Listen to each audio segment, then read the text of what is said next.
trouve aujourd'hui dans le parc des Aqueducs, Parco degli Acquedotti, dans le quartier Appio Campanelle. C'est un parc d'une superficie totale de 240 hectares. Vous y arrivez notamment par le métro A, avec l'arrêt Giulio Agricola par exemple. La particularité de ce parc, c'est que 6 des 11 aqueducs construits par les Romains dans l'Antiquité y sont encore visibles, plus un aqueduc construit à la Renaissance, l'aqueduc de l'Aqua Felix, construit au XVIe siècle. Donc ici, vous venez faire votre jogging, vous venez courir, les enfants jouent entourés des arcades de ces aqueducs romains. Ce parc, c'est vraiment le symbole de 2000 ans d'histoire et c'est le symbole du génie des Romains en tant qu'ingénieurs et en tant que constructeurs d'exception. Le premier de ces aqueducs romains a été construit en l'an 314 avant Jésus-Christ et le 11e, le dernier de ces aqueducs, a été construit en l'an 226 après Jésus-Christ. Eh bien, la longueur totale des conduits d'eau de ces aqueducs antiques de Rome est estimée à environ 800 km. C'est réellement impressionnant. Grâce à la technique des arcs en plein cintre, les Romains se sont construits des aqueducs sur des dizaines de kilomètres.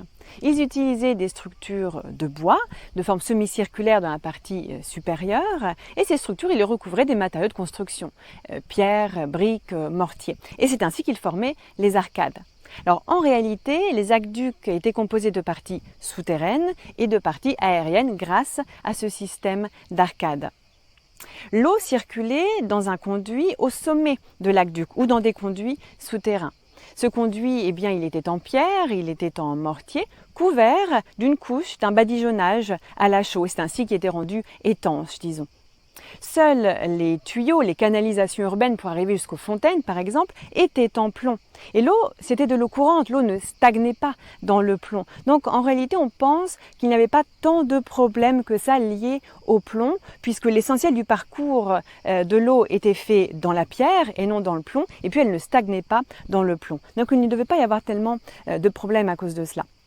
Et puis ces aqueducs devaient bien sûr avoir un dénivelé constant, un dénivelé même léger de 2%, mais un dénivelé sur toute la longueur de l'aqueduc pour amener l'eau jusqu'en ville.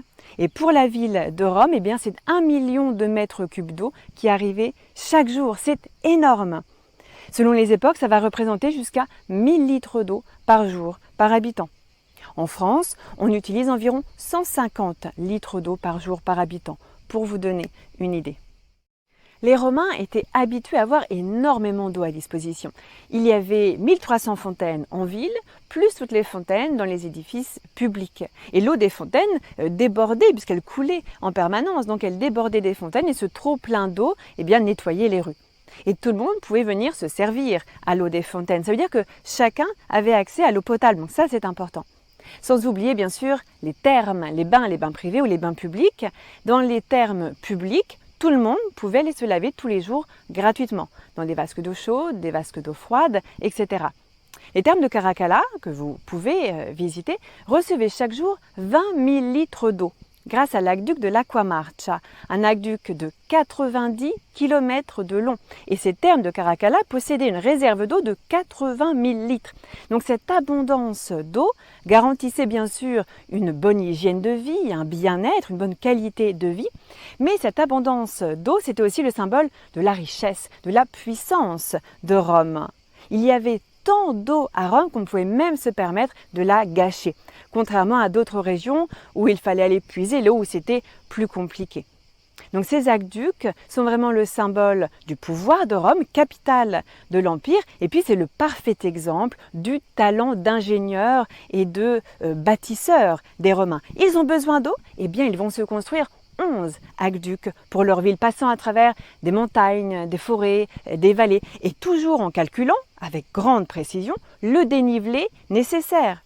Sans parler, bien sûr, des chambres de décantation de l'eau, des siphons, donc toutes ces techniques qui permettaient aux Romains d'obtenir de l'eau potable et de pouvoir faire fonctionner leurs aqueducs.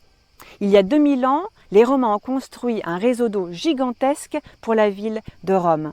Et puis au cours des siècles, les fontaines ont continué à être construites. Encore aujourd'hui, on a des centaines de fontaines à Rome. À chaque coin de rue, vous voyez une fontaine à Rome. Alors, une fontaine majestueuse, baroque, ou une petite fontaine pour pouvoir se désaltérer.